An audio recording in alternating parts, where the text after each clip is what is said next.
السلام علیکم زما خبرونو دوستانو څنګه یې صحت ښه دی زه یم ستاسو ورور ذاکر الله نن مې دلته د بلې بیمارۍ علاج راوړی دی هغې باره کې به انشاءالله خبرې کوو د ټولو نه وړاندې خو زه تاسو ته ریکویسټ کوم زما دا چینل سبسکرایب کړئ دې کې به تاسو ته نوې نوې ویډیوګانې ملاویږي او د هرې بیمارۍ علاج به ملاویږي او چې د کوم انسان ورسره ښېګړه کېږي نو تاسو ته به هم پرې ثواب ملاویږي ما ته به هم پرې ثواب ملاویږي ویډیو شروع کوو نن سبا د سینې مسلې ډېرې زیاتې دي په سینه باندې بلغم وي ټوخی وي ورسره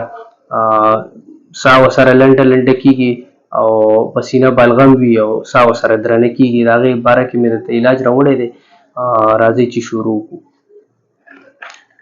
دا واکسیکوین په نوم باندې ټیبلیټ دی واکسیکوین لیوفلاکسیسین فارموله ده دا به سحر ماښام چې کوم دی په مړه باندې خوري دا علاج چې کوم دی د 16 سال نه چې کوم بره کسان وي د هغې لپاره دی نو سحر ماښام به په مړه باندې ورسره دا خوري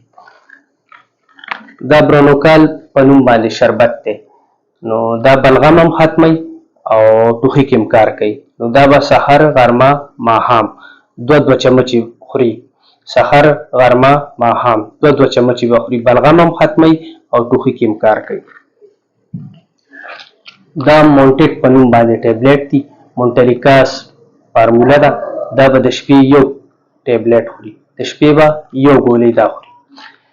زمونږ چې کوم ورونه وي خویندې میندې وي او شوګر یې نه وي نو هغه ورسره دا خوړی شي سهار ماښام دوه ټیبلیټه به خوري 2 ورځې به ورسره دا خوري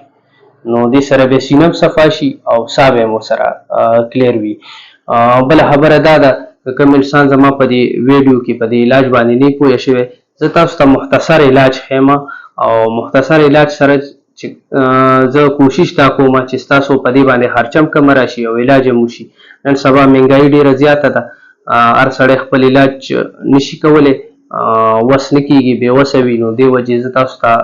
چې کوم دی شارټ مختصر علاج ښیم او که په دې ویډیو باندې څوک پوه شوي دي په دې علاج باندې نو ما نه په کمنټس کې تپوس کولی شي زه به تاسو بیا پوهیوم او کوم ورور